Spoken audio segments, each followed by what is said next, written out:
با نام و یاد خدا سلام.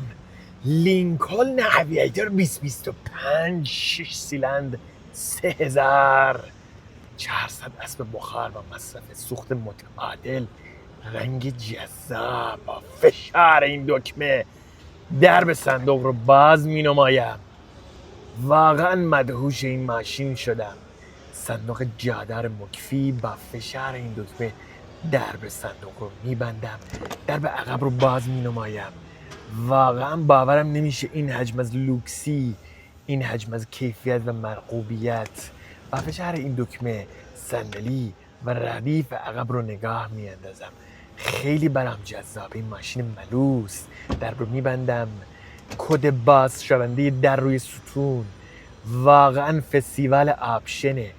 حالا شبیه بنز کنترل صندلی روی در اومده.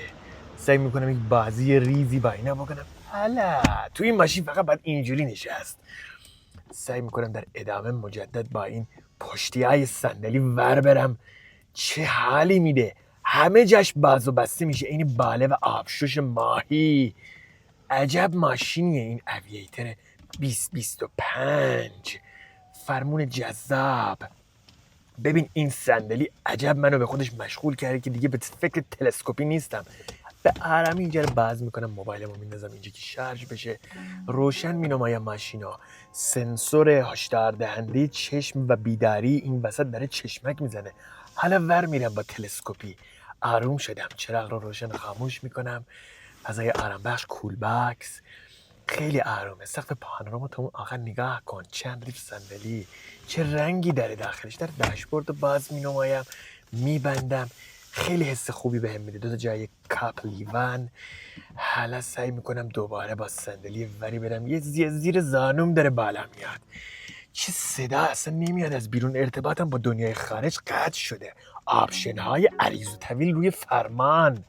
عجب ماشینیه این ماشین. خیلی باهاش صفا کردم. فرمون حس خیلی عالی بهم میده، امنیت عالی. لینکلن خیلی حس لاکچری بهم میده. سعی میکنم با این دکمه درب رو باز بنمایم. لطفاً بخرید، این ماشین خیلی خوبه. حالا